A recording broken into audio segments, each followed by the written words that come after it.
முழுக்க முழுக்க பாண்டிச்சேரியை மையப்படுத்தி, பாண்டிச்சேரியே வந்து ஒரு கதாபாத்திரமா மையப்படுத்தி பண்ற ஒரு படம். அந்த படத்துக்கு வந்து அரசோட உதவி இருந்ததுன்னா இன்னும் கொஞ்சம் சுலபமா ஒர்க் பண்ணலாங்கிறதுக்காக சுற்றுலாத்துறை அமைச்சரை பார்த்தோம். அவர் வந்து ரொம்ப கனிவோட இந்த விஷயத்தை ஏற்றுட்டு பாண்டிச்சேரி அரசின் மூலமா என்ன மாதிரியான உதவிகள்லாம் செய்ய முடியுமோ அதை நான் செஞ்சு தரேன்னு சொல்லியிருக்காரு. ஸோ அது ஒரு மகிழ்வான தருணம். அதை போய் ஷேர் பண்ணுறோம். என் படத்துல கதாநாயகன் எப்பவுமே நான் தான். இது வந்து ஒரு லவ் ஸ்டோரி, அதனால வேற வழி இல்லாம நான் தான் கதாநாயகன். இல்லைங்க, மேஜர் போர்ஷன் இங்க வழக்கமா என்ன பண்ணுவாங்கன்னா ஒரு படத்துல ஒரு பகுதியை மட்டும் நம்ம இங்க வந்து எடுப்போம். ஒரு படத்துல ஒரு பகுதி மட்டும் தான் நம்ம வந்து இங்க எடுப்போம். அப்படி இல்லாம இந்த படத்துல ஒரு 99% படமே இங்கதான் எடுக்க போறோம். அப்ப வந்து படத்துல வந்து ஒரு பகுதியை தான் நம்ம வழக்கமா பாண்டிச்சேரியில் எடுப்போம். இந்த படத்துல வந்து ஒரு பகுதியை தவிர மீது எல்லாமே வந்து பாண்டிச்சேரியில தான். அதனால சில நேரத்தில் லொகேஷன் மாற்றங்கள் இருக்கும். ஒரு ஒரு இடத்துக்கு ஒரு ஒரு அமௌண்ட் ஃபிக்ஸ் பண்ணப்பட்டிருப்பாங்க. அப்படிலாம் இல்லாம நமக்கு ஒரு பிளாட்டான ஏதோ ஒரு அமௌண்ட்டோட எனக்கு பண்ணி கொடுங்கன்னு சொல்லியிருக்கோம். முதல்ல இந்த மாதிரி ஒரு படம் எடுக்கிறேன்றது அவருக்கு சொல்லலாங்கிறது அபிப்பிராயம். சொல்லுங்க.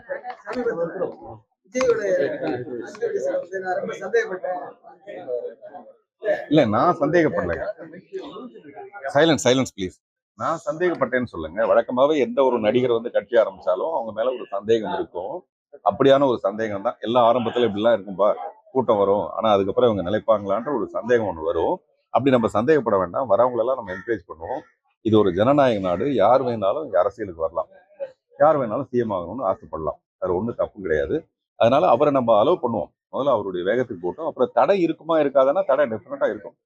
நீங்க தாண்ட போறது சாதாரண இடம் கிடையாது. ஒரு பெரிய அரசியல்ல ஒரு இடத்துக்கு போறீங்கன்னா தடை இல்லாம இருக்காது. நீங்க ஜல்லிக்கட்டுலயே அவ்வளவு தடையை தாண்டி தான் அந்த மாடு பிடிக்க வேண்டியதா இருக்கும் போது மினிஸ்ட்ரி பிடிக்கிறதுன்றது எவ்வளவு பெரிய விஷயம். அதனால அந்த தடைகளை தாண்டணும். தடையை தாண்டினாதான் அது சேலஞ்ச். அதான் ரியல் தலைவனுக்கான அழகு. அதனால அதெல்லாம் கரெக்ட் தான் நான் சொல்லியிருந்தேன். ஆளுங்கட்சி ரொம்ப கடுமையா விமர்சனம் பண்றாங்க. நானா? அவரா? அதையும் ஒரு தடவை சொல்லியிருந்தேன். நீங்க வந்து ஆளுங்கட்சியை விமர்சனம் பண்ணாதான் அடுத்த இடத்துக்கு வர முடியும். அது மக்கள் தரக எம்ஜிஆரும் அதை தான் பண்ணாரு. கலைஞரும் அதை தானே பண்ணியிருப்பாரு. காங்கிரஸ்க்கு எதிராக அவர் எவ்வளவுக்கு எவ்வளவு பேசினாருங்கிறத பொறுத்து தான் அவரு. ஏன்னா இதை தாண்டி நாங்க வேற ஒன்று செய்ய போறோம்னு சொல்லிட்டு தானே அவங்க வருவாங்க. இப்ப போய் அப்படியே பம்மிக்கிட்டு இல்லைங்க இவங்க பண்றது நல்லா இருக்கு, அவங்க பண்றது நல்லா இருக்குன்னு ஒரு நியூட்ரலா எல்லாம் ஒரு தலைவர் வர முடியாது. ஒரு தலைவன் வரணும்னா டெஃபினட்டா அப்படிதான் வரணும். நான் சொல்றது வந்து இது எல்லாத்தையும் நான் பொதுவா ரசிக்கிறேன். நான் வந்து ஒரு கட்சி சார்ந்தவங்க கிடையாது. இது பல தடவை சொல்லியிருக்கேன். ஆனா என்ன ஒண்ணு, நான் விஜயை சப்போர்ட் பண்ணும்போது உடனே விஜயை சப்போர்ட் பண்றது இல்லை. யார் வந்தாலும் நான் அப்படிதான் செய்வேன். முதல்வர் ஸ்டாலின் அவர்களுக்கு வந்து நான் ஒரு மஞ்சள் துண்டு போத்தி நீங்க தான் அடுத்த தலைவர்னு கோயம்புத்தூர்ல ஒரு நிகழ்ச்சியில சொன்னேன். அப்போ அது ரொம்ப சென்சேஷனலா இருந்தது. அந்த மாதிரி யார் வந்தாலும் நான் அப்படிதான் பாராட்டுவேன். உடனே விஜய் கிட்ட அவர்கிட்ட நான் ஏதோ 2 பெட்டி வாங்கின மாதிரி அர்த்தம் கிடையாது. அதே மாதிரி நீங்க விஜய் கூப்பிட்டா போவீங்களான்னா போக மாட்டேன்.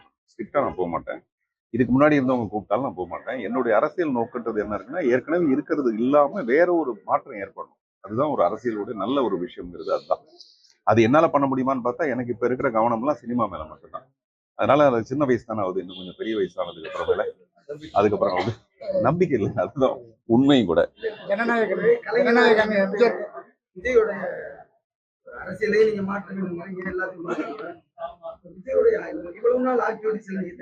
இல்ல, அவர் எனக்கு தெரிஞ்ச 2 மேடை தான் ஏறி இருக்காரு இது வரைக்கும். ஒரு மேடையில சென்சேஷனலா அவர் பேசுனதெல்லாம் ரொம்ப நமக்கே ரொம்ப ஆச்சரியமா இருந்தது. இப்ப நான் பேசுறேன்னா யாரும் ஆச்சரியப்பட மாட்டாங்க. நம்ம நல்லா பேசுவோன்ற மாதிரி பதிவாயிடுச்சு. அது நமக்கு பெரிய மைனஸ். பட் விஜய் வந்து இவ்வளவு நாள் பேசாமே இருந்து அந்த மேடையில வந்து கொஞ்சம் கூட தவறு இல்லாம பேசினோன்னு எல்லாருக்கும் ஒரு பயங்கர ஆச்சரியம். பரவாயில்லையே, ஏன்னா நம்ம நாடு எப்படின்னா பேசி பேசியே முன்னுக்கு வந்த நாடு இது. அரசியல்னா பேச்சுன்னு அர்த்தம். அதனால அந்த பேச்சுக்கும் அவர் தகுதியா இருக்காரு விஜய். அப்புறம் 2வது மேடை 2 தான் நடந்திருக்கு. அதனால இதுக்குள்ளே நம்ம அதை தீர்மானிக்க முடியாது. எப்பவுமே இந்த கூட்டம் போடுறது வந்து ஓட்டா மாறுமாங்கிறது மிகப்பெரிய ஒரு ஆச்சரியமா தான் இருக்கும். இது வரைக்கும் நிறைய பேர் வந்திருக்காங்க. இவரும் வராரு. என்ன நடக்குதுன்னு பார்ப்போம். சார் பெரியார் குறித்த கருத்துக்கள் வந்து என்ன வரேன் பெரியார் குறித்த கருத்து வந்து ரொம்ப சர்ச்சை ஆயிட்டு வருது. இது ஒரு எழுத்தாளர் எப்படி சார்? பெரியாருங்கிறது நம்மளுடைய இந்த பாரம்பரியத்திலையும் நம்மளுடைய சமூகத்திலையும் ஒதுக்கவே பட முடியாத, நீக்கவே பட முடியாத ஒரு விஷயம். அதை வந்து எதிர்கருத்து சொல்றதுக்கு பின்னாடி வேற ஏதாவது ஒரு அரசியல் இருக்கலாம், நமக்கு அது தெரியல. நான் என்ன சொல்றேன், யாரோ ஒருத்தர் சொல்றதை பொறுத்துட்டு அதுக்கு பதில் சொல்ல முடியாது. பெரியாருங்கிறது நமக்கு எப்பவுமே பெரியார் தான். அதுல சிறிய கருத்து வேறுபாடு கூட இல்லை நமக்கு. ஜனநாயகன் படத்துல எம்ஜிஆர் போல வந்து சாக்லேட் கொடுக்குறாரு, எப்படி பாக்குறீங்க? அரசியலுக்காக முன்னெடுப்போம் இல்ல, நம்ம எப்பவுமே என்னன்னா ஒரு படத்துல ட்ரைலர் எப்படி இருக்குன்னு பார்ப்போம். பார்த்துட்டு தான் படமே பார்ப்போம். இப்ப இது வந்து ஒரு ட்ரைலர் மாதிரி ஜனநாயகன்ற படம்.